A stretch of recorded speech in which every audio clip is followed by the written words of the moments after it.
I'm Joe Harless, and for more than 35 years I headed the Harless Performance Guild, which was essentially a consulting firm that was devoted to developing and applying and then later teaching others performance technology.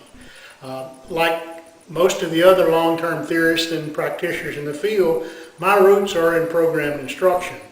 And which later morphed into a larger system that we call instructional technology.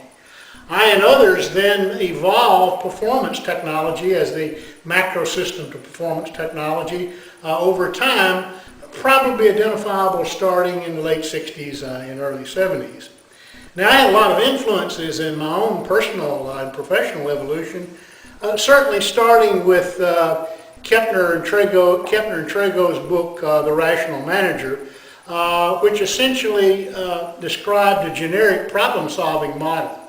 What I did was marry the generic problem-solving model with experimental design that we all learned in graduate school, and I produced something called the Performance Problem-Solving Workshop in the late 60s for our clients' in-house capabilities. Later, in 1970, I summarized the Performance Problem-Solving Workshop into a little book called An Ounce of Analysis, which was essentially a diagnostic model concentrating on human performance. Is probably best known for coining the term and first outlining procedure called front-end analysis. Now, I was also influenced early by other luminaries in our field, such as Tom Gilbert, Gary Rumler, Don Toasty, Bob Mager, Susan Markle, Roger Kaufman, Margot Hicks, and of course B.F. Skinner, who arguably fathered us all. But in terms of the nuts and bolts of my own model, I probably owe my colleagues at the Harless Performance Guild gratitude, or perhaps blame.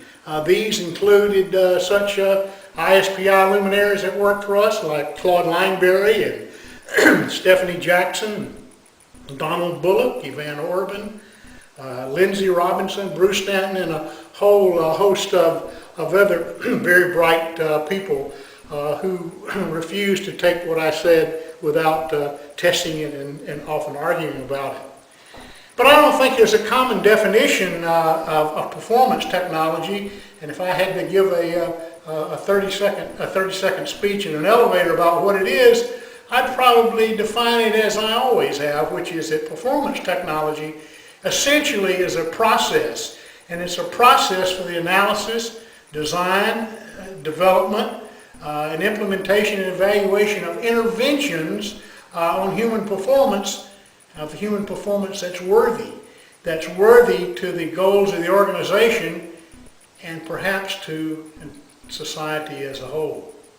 But since retiring from the head of Harless Performance Guild, I've been in recent years seeking to try to also expand the scope of performance technology in terms of its application into arenas other than business and industry and the military. For example, after retiring, I spent a couple of years doing research in educational reform and wrote a book called The Eden Conspiracy, Educating for Accomplished Citizenship, which is nothing more and nothing less than performance technology applied to education. That book is now then served as a basis for a good deal of educational reform that's happening now in Georgia in several school systems, including our own local school system. And also currently I'm working with several hundred volunteers to perform a diagnostic front-end analysis on a real macro basis, which is to try to determine the improvement needs of our entire town under the auspices of the Chamber of Commerce. To my knowledge, this is the first time that such a mega analysis and design based on performance technology has been attempted. Roger Kaufman, I think, has been trying to preach that we should be doing this all along. Do I have to tell Roger some things now? So you can see my own personal history kind of tracks, I think, the development of the field when we start with a relatively small system that we call program instruction, which then expanded and morphed to a supra system called instructional technology, which then morphed into a supra system of performance technology, and now we're starting to the ultimate system, which is the improvement using performance technology approach to improve the societal systems. So the name of our home organization has changed, and to reflect that progression, it was first the National Society for Program Instruction, then later for the International Society for Performance and Instruction, which I always thought was funny, and then currently the International Society for Performance Improvement. What will be the next name? Might it be the International Society for Societal Betterment? Maybe we'll see.